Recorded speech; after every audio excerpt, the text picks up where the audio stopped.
Uzgoj vinove loze poznat je od davnih vremena. Ne uzgaja se vinova loza isključivo za proizvodnju alkoholnih pića, već se često podižu vinogradi za uzgoj stolnog grožđa. Za bilo koju od tih namjena, vinova loza se treba pravovremeno i optimalno gnojiti. U ovom videu pričati ćemo o gnojidbi vinove loze.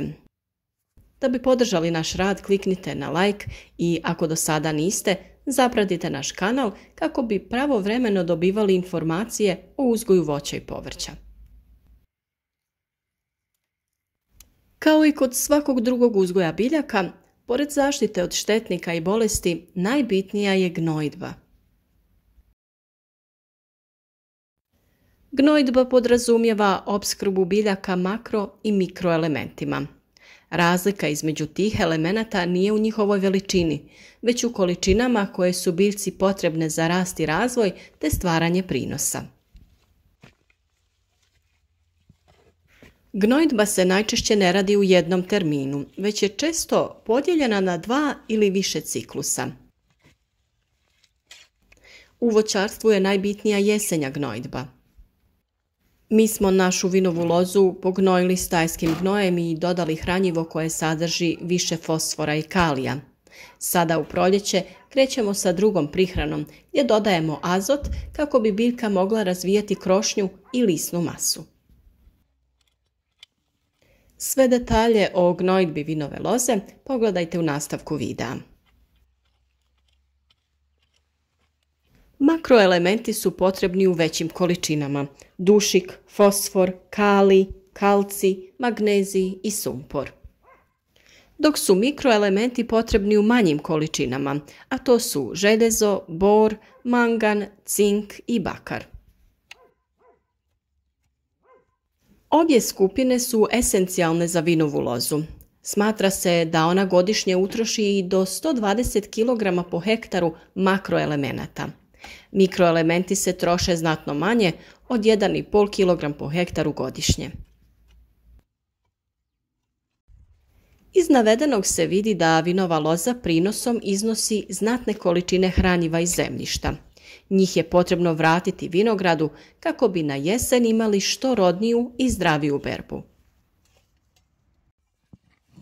Makro i mikroelementi koji se nalaze u tlu moraju biti u biljci lako pristupačnom obliku kako bi se usvojili iz tla. Dakle, biljka ne može iskoristiti sva hranjiva koja se nalaze u tlu. Kako onda znati koliko čega ima u tlu, u kojem obliku i čime gnojiti? Naravno da odgovor na ta pitanja daje hemijska analiza tla koju je neophodno obaviti prije gnojidbe.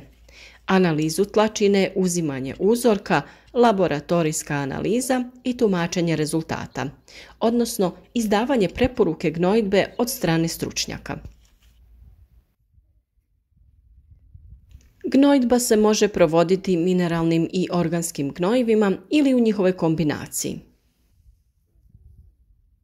Vinova loza ima 2 vrhunca aktivnosti korijena, jedan u razdoblju nakon berbe u jesen, a drugi u proljeće od vegetativnog buđenja do cvjetanja.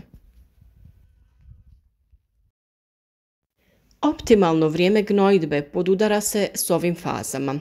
Važno je odabrati prikladno gnojivo za pojedinu fazu. Naime, jesen je najbolje vrijeme za primjenu organskih gnojiva zbog dugotrajne razgradnje. Dubokom jesenskom obradom tlo u vinogradu postaje rahlije, pa loza u takvom zemljištu može bolje iskoristiti hranjiva i vlagu iz zemljišta. Tokom zime mrazevi usitne zemljište, pa ono sadrži više krupnih i sitnih pora. U krupnim porama nalazi se zrak, a u sitnim voda. Na taj način u zemljištu se skupi više zimske vlage, pa loza lakše odolijeva suši. Osim redovne gnojidbe mineralnim gnojivima, vinograde treba gnojiti i stajskim gnojem. To je vrlo važno radi održavanja dobre strukture zemljišta i njegove rahlosti. Ukoliko se gnojidba stajnjakom ne bi provodila ili se organska tvar u zemljištu vinograda ne bi nadoknadila na neki drugi način, zemljište bi s vremenom postalo sve zbijenije, pa bi njegova obrada bila znatno teža.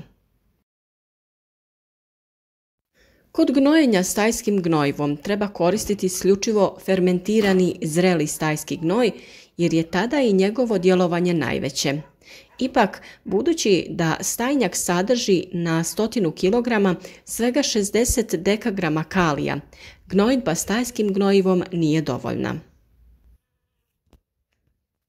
Fosfor i kalij su slabo pokretni elementi u tlu i nisu lako dostupni biljkama.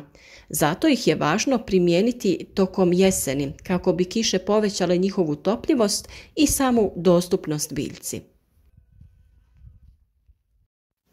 Proljetnu gnojidbu trebalo bi temeljiti na dušičnim gnojivima poput ureje zbog kretanja vegetacije i povećanog rasta u tom razdoblju.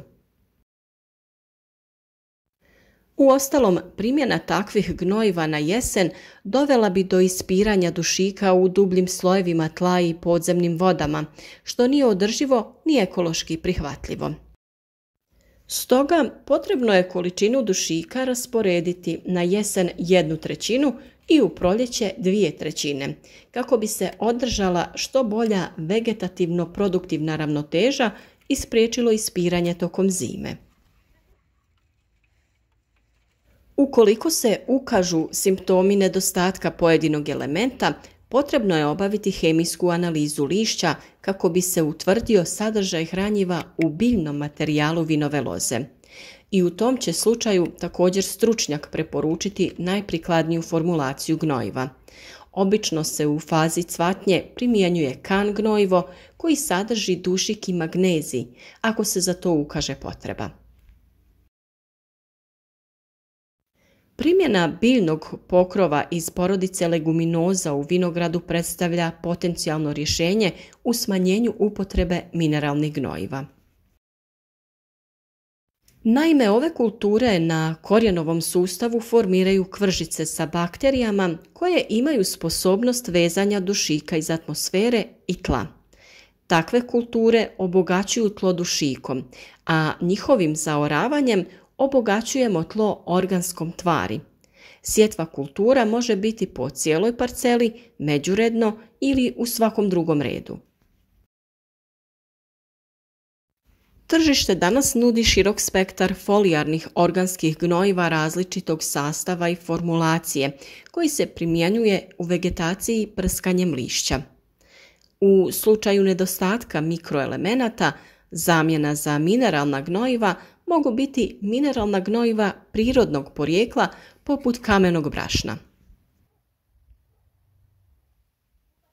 Osim toga, javlja se trend primjene biljnih macerata poput onog od koprive, izravno u tlo ili folijarno. U biodinamičkom vinogradarstvu na proljeće se primjenjuje pripravak 500 i njegove varijacije.